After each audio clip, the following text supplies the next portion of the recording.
సర్పయాగం cinema Shobhan బాబు హీరోగా రోజా రెండవ cinema అయిన ఈ సినిమా చాలామంది ప్రేక్షకులకి తెలుగు ప్రేక్షకులకి గుర్తే ఉంటుంది.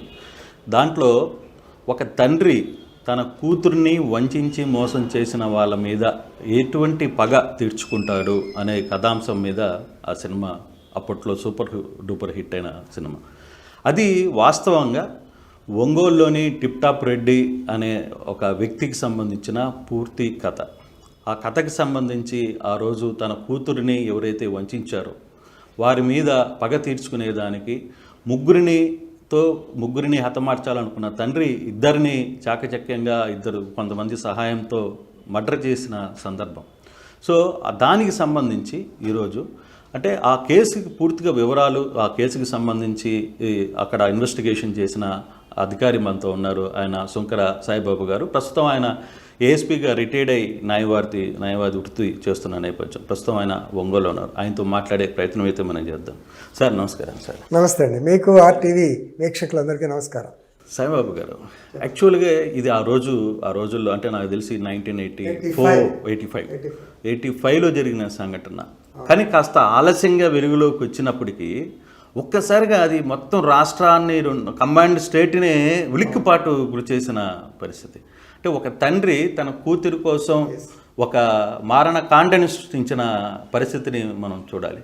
అది నిజంగా అంటే మీరు ఆ కేసు ఇన్వెస్టిగేషన్ జరుగుతున్నప్పుడు కానీ అసలు ఆ కేసులో మీకు ఆలస్యంగా విషయాలు బయటపడ్డాయా, లేకపోతే అసలు ఏం జరిగింది ఆ కేసుకి? సార్ ఆలస్యంగానే మొదటగా దీన్ని చెప్పాలంటే మీరు చెప్పినట్లు సెన్సేషన్ కాదు, ఒళ్ళు గగురుకొచ్చే సంఘటన. ఎందుకంటే ఒంగోలులో రౌడీజం అనేది అప్పుడే కొద్దిగా ఉంది, చాలా తక్కువ లేదనుకునేవాళ్ళం మేమంతా. ఎందుకంటే అప్పుడు 1 టౌన్ ఎస్ఐగా పనిచేస్తుండేవాడిని. ఒక్కసారి ఎప్పుడైతే బయట నుంచి ఎక్కడో బయట జిల్లా నుంచి వచ్చి ఇక్కడ 2 మర్డర్స్ జరిగినాయి, 2వ మర్డర్ తర్వాత మాకు తెలిసింది. అంతా షాక్ గురయ్యా. సో ఈ నేపథ్యంలోకి వెళితే సరే పేర్లు చెప్పడం బాగోదు, సో ఆల్రెడీ మీరే టిప్ టాప్ రెడ్డి అన్నారు కాబట్టి ఆయన ఒక ప్రముఖ వ్యాపారస్తుడు. 80స్లో 1980 ఆ ప్రాంతంలో ఇక్కడ టంగుటూరులో పనిచేసేవాడిని. 80లో కొత్తగా నెల్లూరు బస్ స్టాండ్లో అతని tip top dry cleaners shop ఉండేది. ఆ తర్వాత ఇక్కడ ఊళ్ళోనే చాలా బ్రాంచ్లు పెట్టి బాగా సక్సెస్ఫుల్ బిజినెస్ మ్యాన్ అయ్యాడు. ఆయన భార్య చనిపోయిందండి పాప, ఒకే కూతురు. ఆ కూతుర్ని తను చాలా అడ్వాన్స్డ్ కల్చర్లో పెంచాడు అనాలి. ఆ కాలంలోనే మోడర్న్గా పెంచాడు. ఆ కాలంలోనే అమ్మాయికి టెన్నిస్ నేర్పించాడు ఆయన. ఆ కాలంలో ఆడపిల్లలు బయటికి రావడమే తక్కువ. 84-85 ప్రాంతంలో అమ్మాయి ఇక్కడ ఒంగోలులో హైదరీ క్లబ్ అని ఉండేది, అక్కడికి వచ్చి టెన్నిస్ ఆడుతూ ఉండేది. ఆ టెన్నిస్ కోచ్ అతని బొందిలి సింగ్ అంటాము. ఆ టెన్నిస్ కోచ్ అతను నేను చెప్పడం నా ఉద్దేశం నాకు తెలిసింది కాబట్టి దర్యాప్తులో కూడా చిన్న పాత్ర ఉంది కాబట్టి వాళ్ళిద్దరూ ఒకరినొకరు ప్రేమించుకున్నారు. కానీ ఇతని బ్యాడ్ అసోసియేషన్, ఫ్రెండ్షిప్ అనేది బ్యాడ్ ఫ్రెండ్షిప్. ఈ సింగు ఇతనికి ఒక ఫ్రెండ్ ఉండేవాడు, ఆర్టీసీ డిఎం గారి కొడుకు. అతను అప్పుడు ఒంగోలు ఆర్టీసీ డిఎం ఆయన రావు రామారావు గారిని ఒంగోలు ఆర్టీసీ డిఎం అని ఉద్యోగం. ఆ కాలంలో డిఎంఏ పెద్ద పోస్టు, ఇప్పుడు డిఆర్ఎంఎల్ వచ్చేసారు. సో ఈ యాక్చువల్లీ ఈజ్ ఫ్రమ్ రాజమండ్రి. వాళ్ళ తమ్ముడు కూడా రావూరు సత్యనారాయణ గారిని, ఆయన కూడా పోలీస్ ఆఫీసర్. సరే ఈ కుర్రవాడు అలాగే ఇంకొక ఆయన 3వ కుర్రవాడు, ముగ్గురు కలిసి ఈ అమ్మాయిని ఒక రోజున కొత్తపట్నం, అప్పుడు మాకు బీచ్ అదే, సో కొత్తపట్నం బీచ్కి తీసుకెళ్ళిన తర్వాత సో ఆ అమ్మాయికి కూల్ డ్రింక్లో సెడేటివ్ అంటే మత్తుమంది ఇచ్చారు. మత్తుమంది ఇచ్చిన తర్వాత ఆవిడ ఆల్మోస్ట్ అన్కాన్షియస్ స్టేజ్లో ఉండగా ఈ దౌర్భాగ్యులు ముగ్గురు అంటే ఇద్దరే చేశారు దర్యాప్తులో. సో మొత్తానికి ఆవిడ్ని ర్యావిష్ చేయటం జరిగింది. తర్వాత ఆ అమ్మాయి తెల్లవారుసామున 3:30-4 గంటల మధ్యలో ఆవిడకి తిరిగి మళ్ళీ కాన్షియస్నెస్ వచ్చిన తర్వాత సింగ్ని అడిగింది, ఏం జరిగింది, నన్నేమో పార్టీ అన్నారు, జస్ట్ బర్త్డే పార్టీ అన్నారుగా తీసుకొచ్చారు, ఈ పనులు చేసి ఏం చేశారంటే నేనే కాదు ఇంకా అని అతను మామూలు చెప్పాల్సిందంతా చెప్పాడు. సింగే చెప్పాడు ఆ అమ్మాయి తినే ఒక్కడే. కాప ఆ అమ్మాయి అప్పటికి నన్ను పెళ్లి చేసుకోమంటే నేనట చేసుకుంటా, నేను ఒక్కడే కాదు కదా అని కొంచెం తక్కువ భాషలో మాట్లాడాడు. ఇదంతా నాకు టిప్ టాప్ రెడ్డి తర్వాత చెప్పింది, రెడ్డి గారు చెప్పింది. అయిపోయిన తర్వాత ఆ అమ్మాయి ముభావంగా ఇంటికి వచ్చిన తర్వాత ఒక 4 రోజులు ఆ అమ్మాయి ఎవరితో మాట్లాడకుండా ముభావంగా ఉన్నాడు. తండ్రి ఏదో ఫ్రెండ్షిప్ ఎందుకు వెళ్ళిందో తెలియదు, ఇతను పెద్ద పట్టించుకునేది, వ్యాపారం దాని మీద ఉండేవాడు. 3rd day or 4th day she committed suicide.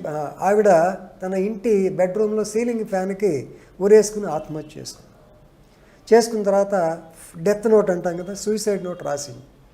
ఆ సూసైడ్ నోట్లో she narrated the entire incident. ఇలా జరిగింది నాన్నగారు, ఇట్లా వెళ్ళాను, వాడిని పెంచి మోసపోయాను, ఇట్లా చేశారు, నేను నీకు తలకాయ మామూలుగా నీకు చూపించిన, నేను నీ ముందు నిలబడలేకపోతున్నాను, ఈ ప్రపంచాన్ని వదిలిపోతున్నాను, కానీ వాళ్ళని మాత్రం వదలవద్దు, వాళ్ళ సంగతి తేల్చున్నాను అని చెప్పి లాస్ట్లో రాసిందంట. సరే, అమ్మాయి క్లియర్గా రాసిందా వాళ్ళని పగ తీర్చుకోవాలన్నట్టుగా? టిప్ టాప్ నాతో రాసింది. రాసిన మాట మొత్తం, ఎందుకంటే చనిపోయారు ఇన్నాడు, దాదాపు 30-40 ఏళ్ళు అయింది, రాసిన మాట వాస్తవం. కాకపోతే ఆ నోటు దొరకల, టిప్ టాప్ దాన్ని అప్పుడే చించేసిన అన్నాడు.